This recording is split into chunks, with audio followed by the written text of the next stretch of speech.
All right, welcome back. And what a crazy few days it has been. I'm just going through all the news and everything. I just cannot believe each day gets more and more crazy. Are you noticing this? I have probably 40 different things I could talk about today. They're all scattered over my desk that I wanted to just dive into all of this craziness, but I'm going to be very succinct and just talk about a couple of specific things today.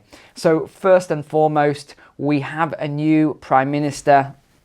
Yeah, get the party hats and party poppers out, because it is Liz W.E.F. Truss. She is now the new Prime Minister of the UK. Liz Truss is elected as the leader of the Conservative and Unionist Party. We'll come up on stage. And I'm seeing all this media, everyone's celebrating, people, oh, it's so great, she's amazing and all this, she's saying she's going to do all this in the short term. One thing I always do, and I'd say the same to you to look at, don't look at someone based on right now and what they're saying, because anyone can say they're going to do something. Anyone can get support in the very short term and say how great they are. Oh, yes, wonderful. But actually what you should do is you should look at their actions and results over the time that they've been a politician or whatever it is. Now, you do that and you might see a different side of things that I'm seeing. But poor Rishi, hey, I guess he just wasn't fishy enough to get the Prime Minister job. But you know what they're focusing on the most? And this was yesterday now. I thought, oh, let's have a look at the news. Let's see what they're saying. This is what always makes me laugh, right? You know me, I look at things and people based on competence. That is what I'm looking for, competence. Well, guess what was in all the media yesterday? The main thing they were focused on, not energy or food or any of these other things. No, they're focused on Liz Truss appointing non-white males. This is how they said it. Non-white males to the senior cabinet. They said this is the best, most diverse cabinet we've ever seen, and congratulations for her for having the courage to do so. And I just thought, wow, okay, we're really going there. Liz Truss has appointed her new cabinet. And for the first time ever, a white man will not hold any of the country's 4 most important ministerial positions. Therese Coffey has been assigned the role of Health Secretary. And I think I've shared a story with you before, and I'll quickly touch upon it now. And that is, I was part of an association many years ago, and it was a really, really phenomenal association. It was great, very competent, very well run, right throughout the world. It was just a great organization. Now, one of the challenges came in about 3 years ago in that the board were all white men who were old. And of course, when you had the newer blood coming through, they were saying, oh, these male, pale, stale, we need to get them out of the board. Now, my argument always was, I couldn't care less because I was focused on competence. These guys have got decades of experience. They weren't bad guys. They were nice guys. They would go out their way to help you and the like. They were good people. But of course, all these new policies came in. We need to get them off the board. No. We need more diversity. So of course, you had all the usual stuff that came in. And I said, and I was the bad guy, of course.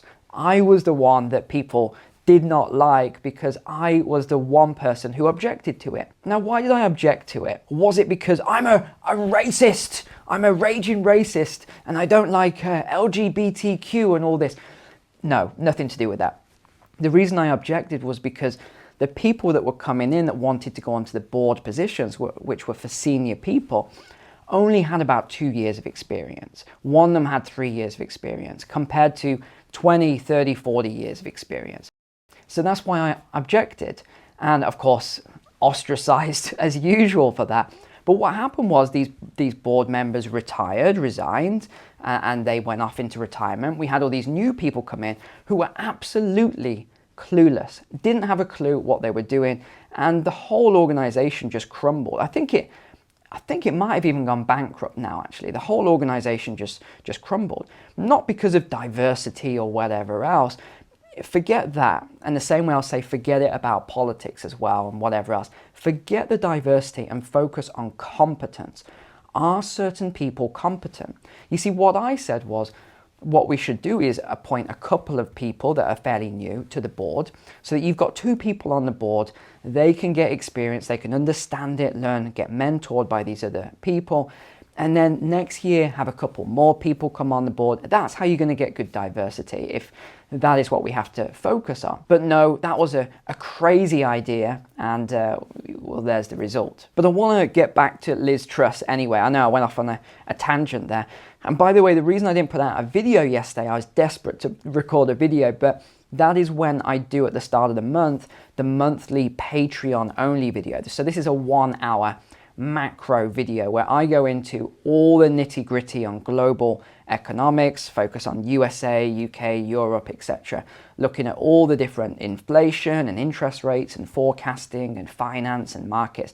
So that is why I didn't do a video yesterday, but you can watch that. I'll put the link below. It is paid content, but you can watch that video by joining the private community, and I would highly recommend it to you. So what is the plan then with these energy bills to help the UK people? And it's funny because a lot of people have been messaging me at the moment and coming back to the channel and saying, I thought you were nuts when you were talking about this a year ago, but alas, here we are now with these. And remember, the price cap was going to go up to £2,500, £3,500 in the UK, but by next year it was going to go up to around £6,500. So the public, this is the thing, the public are being conned, they're being scammed, and they don't see it. So what's happened is, and it's like the oldest hustle in the book really.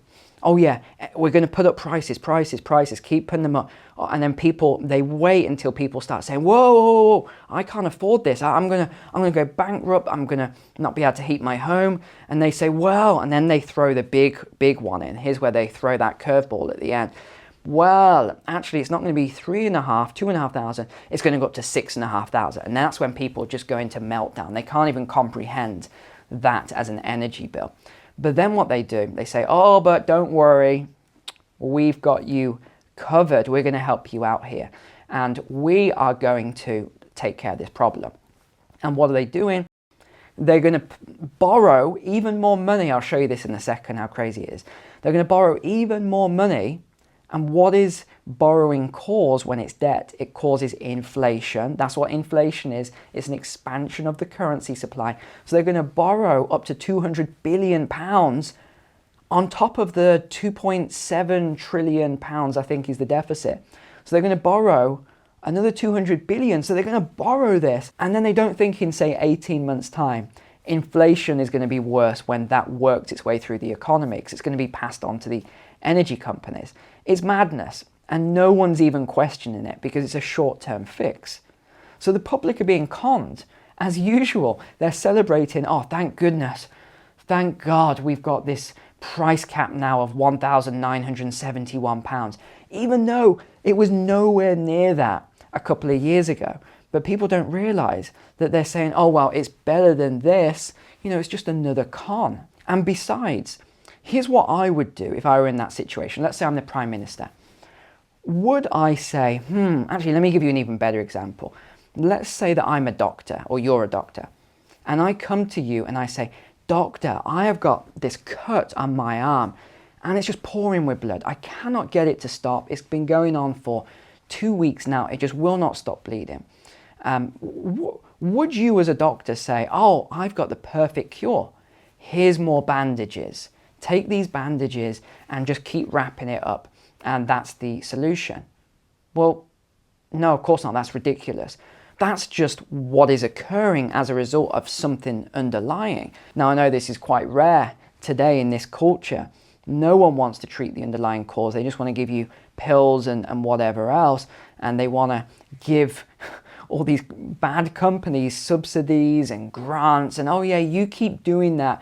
Don't worry about the public's health. So paying these energy companies £200 billion, having this slush fund that they can dip into, doesn't solve the underlying problem. The underlying problem is refusing to get energy from Russia. That is the underlying problem. And now we're going into this dark winter, which I talked about a year ago that we were going to have. And I said, people will go along with it and say, oh, I'm so glad I'm giving Putin the middle finger. They'll go along with this so far until they become, uh-oh, this is costing me a lot of money. Uh-oh, now I can't even afford to heat the home. Uh-oh, now I'm going to go bankrupt. People will go, it's called tipping point theory. People will go along with something for only so long before they reverse course on it. So what is the solution? The solution is that you source or new energy, or you create new energy sources on a mass scale. So if the government was going to create some more money, £200 billion, rather than give it to the energy companies, why not treat the cause in the first place, which is a lack of energy? The storage capabilities as well of the UK are ridiculous. It's nothing. It's peanuts. And they didn't even fill these when the energy was cheap. So it's just incompetence throughout. But I've said it before and I'll say it again. These protests that we're seeing in certain places are going to spread. You are going to see mass social unrest over all of these problems, cost of living crisis and energy and food and everything else. First it was the health issue. Now it's the energy. Next it will be food. I've said this since day one, since going back to early 2020. And we're seeing this playing out. I find it baffling that there's still a lot of people that cannot see what is going on here. Why is the Netherlands destroying food production? The second largest exporter in the world, that's their GDP. Why is Canada now jumping on board? And you've got to look at these leaders as well. And you'll see they're all part of this same organization. I know I keep going back to this and this crazy theory that I have, but they're all part of this same organization. If it looks like a duck, it walks like a duck, it quacks like a duck, it's probably a duck. All right, let's just be clear on this. I don't look at it and say, you know what, that's actually a fox. No, it's a duck. And now we've got Italy as one of the first countries turning off the lights. Restaurants and businesses, they're just turning off the lights and they're using candles. Come si lavora al buio? Do you remember that joke video? In fact, let me load it up. Do you remember this joke video I did? Where is it? Where is it? Here. Here it is. Hold on. Energy blackouts will hit Europe by winter 2022. And it says in brackets, businesses will use candles for light. It was a joke. That was a joke. And that is exactly what these businesses are doing now. So where did this great idea come from then to borrow money in order to get us out of this crisis? Well, energy bosses, oh, shock, have insisted for some time that a government-backed super fund from which they could borrow, you can't make this stuff up, to subsidize bills is the only game in town. These loans would be repaid from bills over the next 10 to 20 years. And then we have the next article. So again, we're getting closer and closer to present day. It's expected that energy suppliers will be able to take out government-backed loans to subsidize bills. A £100 billion plan to freeze household bills was proposed by energy companies last month. So now it's 250 billion potentially. And this is how much gas storage the UK has. Look at this compared to these other countries. It is pitiful. 5% of what Germany has, 10% of what the Netherlands has. This is why we're in this problem. So here's the UK national debt, 2.7 trillion, with another in fact, when we add on this new amount with the rest that's going through, you're going to hit a £3 trillion UK national debt. That is crazy talk, and it is unsustainable as well. So let's have a look at the inflation rate then, and look at this. It's just taken off like a rocket. You can go right back and you won't see inflation like this, and it's going up. That is not trending downwards, that's going up. So with more currency creation, which remember, currency creation is inflation. Russia is not inflation, okay? Putin didn't come over here and print all of this money. The government, the UK government did, and that is what inflation is. Inflation is an expansion of the currency supply. So what is happening? Oh, hold on. There's a correlation for you. Look at this part here. In fact, let's do a 5-year comparison here. So here we go. In the last, since 2020, when we printed all this currency, just went crazy, from 1.8 up to almost 2.5 there. What happened to inflation? Oh, what a surprise. This deflation is just from lockdown, so ignore that blip. But what a surprise. Look at this, all the way up to 10%. I just can't imagine how that happened. And just to top it all off, Russia's now cut off pretty much all the gas to Europe, just as I predicted they would do. So what have we got here? The halt in Nord Stream 1 pipeline means Russian gas shipments have fallen 89% from a year ago. Russia used to supply 40% of Europe's natural gas and even more to Germany. Now let me just show you something so that you're aware of this, because most people aren't. We have still been getting in Europe gas from Russia. This is what people don't understand. And it's been costing a lot more money. So to say, well, we're doing sanctions and not paying Russia and all this other stuff, to say that that's what the case has been is just not true.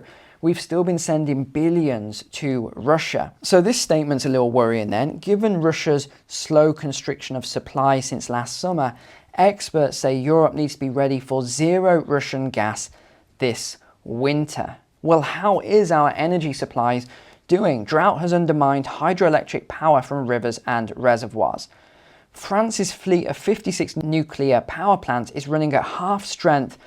What a surprise, because of shutdowns over corrosion problems in key pipes and repairs, updating and safety checks. Perfect timing to start looking at all of this.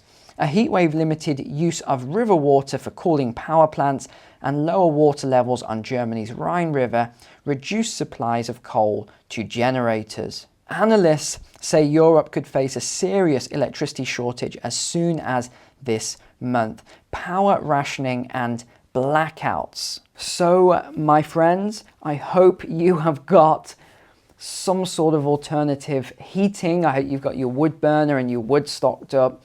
I hope you've got your food stocked up and things like this, because it is not looking good. Let me just say that.